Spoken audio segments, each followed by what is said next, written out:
This is ESPN ESPORTS. I'm Arda Ocal. Happy to be joined by Damonte, who is the new mid laner for Golden Guardians. That's right.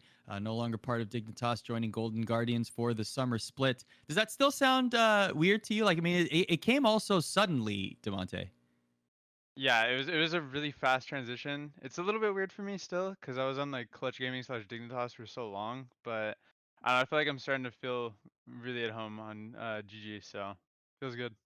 Well, the first weekend was great. It really showed how well you connected with this team, especially with Closer, the jungler. It seemed like you guys have similar vibes in terms of aggressive play on the Rift. Yeah, for sure. Me and Closer, I feel like we get along really, really well inside and outside of the game. And on top of that, we have a pretty similar like strategy, I would say, where I cover for him a lot when he's playing aggressively, and he covers for me a lot when he needs to like pay it back to me after I help him. So I have to ask. Obviously, we know that you're roommates with Acadian, who's playing with Dignitas. You guys beat them this weekend. What was that conversation like at home? Uh, I don't know. We tried not to. I don't. We didn't really talk about it that much. We were just kind of like, oh, that blows, but kind of life goes on. It was kind of awkward, but I think we're kind of happy it's over now because now we can kind of talk to each other more about like the game and stuff and just like what we think. Because before we couldn't really say anything because we would be giving away our strategies, but now it's like we can kind of like, talk a little bit about the game and like figure out like what we think are good together. I don't buy this. You had to take at least one jab at him. Yeah, maybe I was just like, come on. Just better mid wins.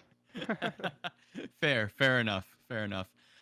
Okay, so let's talk about how this happened. I mean, you you act, back to our free agency show that we did with ESPN Esports. Actually, one of the names that we were very surprised that we didn't necessarily see on a starting roster was you.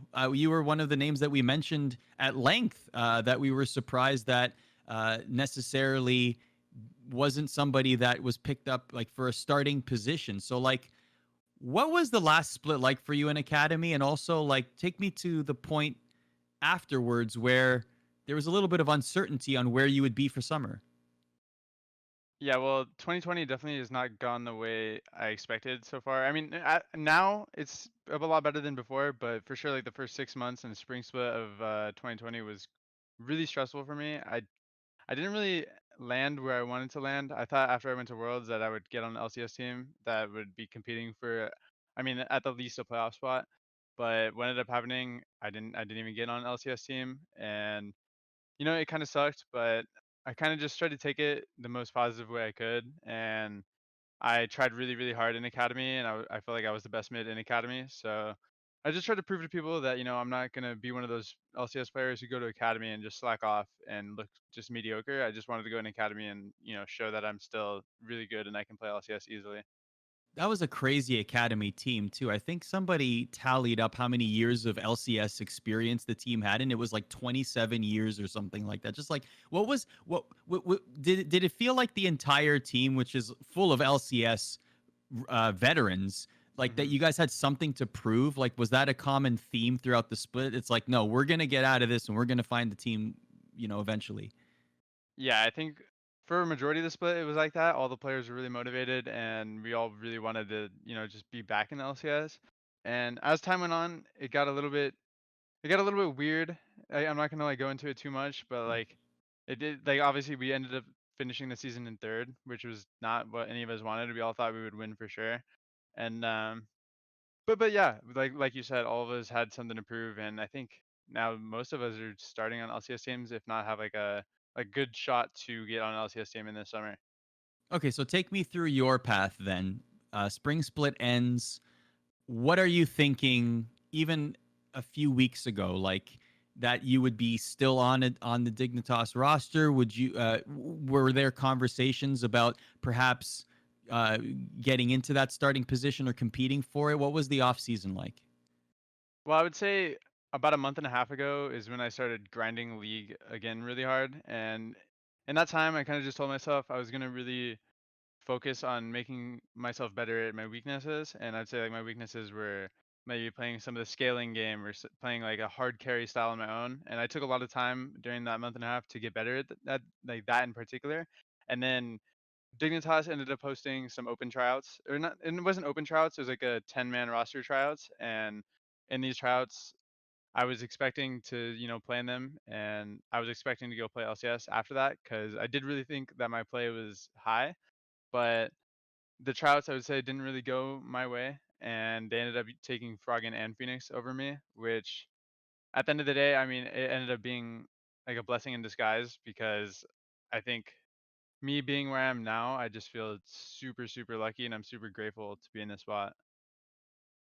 So after you, how much time elapsed between when you realized that you weren't going to get anywhere with Dignitas and when you got that call from Golden Guardians? Shoot, I think from the moment that Dignitas had a call with me and said, "Hey, man, you're not gonna be even recognized as like a choice for us to be starting. Like, we're only gonna be looking at Froggen or Phoenix." I think it was within 3 days. I just I well, Dignitas first of all opened up my contract for like I could go talk to other teams, which was like a helpful thing for me. And within those 3 days, it was pretty late already into the summer season. I think most teams were practicing for 2 weeks at that point. So I like looked around, asked around, and GG was the only actual team that was an option.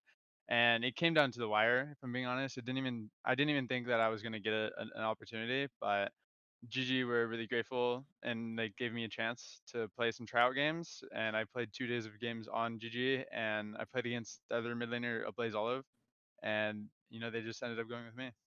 What were the conversations like with other teams? Was there any interest anywhere? Not that I know of. I don't think it was very likely for me to go anywhere but Golden Guardians. Okay, so you reach out to Golden Guardians. You have these tryouts. Obviously, the elephant in the room there is Golden Glue. Like, how did that transit? Was it a situation where the position was open by the time you got there? How did that all transpire? Well, I didn't really play versus or interact with Golden Glue too much. By the time I got my chance on the Golden Guardians, Ablaze Olive, their academy mid laner from Spring, already I think he technically already got the spot or something like that. Like, he was already considered like starting over Golden Glue. So Okay, I didn't really interact with Golden Glue too much. It was more so me against Ablaze Olive. so you had the opportunity then to come in and prove your worth as a starter in that position, and that's what you earned. Yep. Okay. So when that happened for you, like that must have been a big sigh of relief for you then, because at one point, at least for those few days, you thought maybe I wouldn't be anywhere.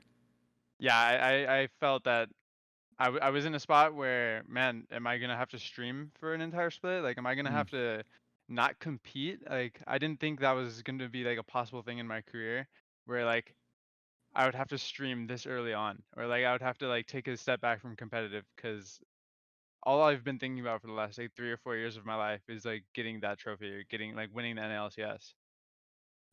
So what were the first few scrims and even just the first couple weeks with the team like for with Golden Guardians? I think in my tryout scrims with Golden Guardians, I didn't even lose a game. I'm pretty sure, something like that. It was just like was really natural chemistry right off the bat. And even since that day, since I really like officially got the spot, most of our scrims go pretty well. I think we have a winning record for sure by far. And it just everyone on the team is really laid back, and just like they're really relaxed, and there's not many egos on the team. So it feels like really natural to just fit myself into the team and just, play. Where do you factor into the comms?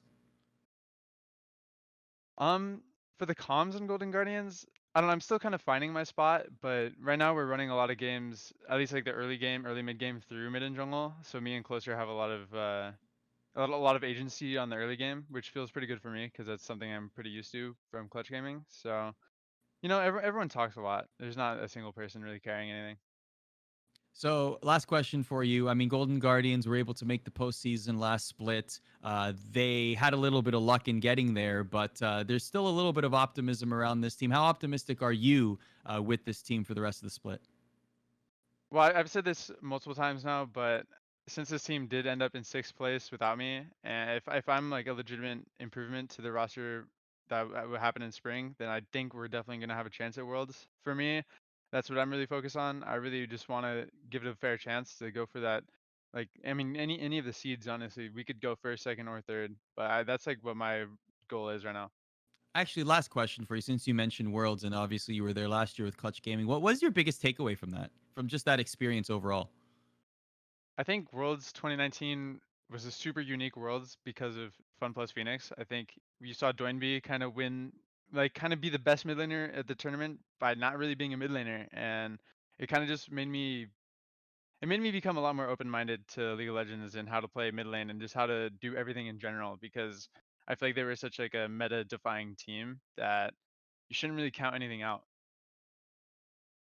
Do you, in just thinking about this, I mean, I'm even thinking about Worlds this year, right? Like, we're in the middle of a pandemic. We don't even know what Worlds might even look like, right? Like, we don't even know what the LCS finals this split will look like. It could be very possible that's going to be played online. Like, are you, based on I mean, this is a personal opinion thing, but are you optimistic that we will see any semblance of a normal looking Worlds this year?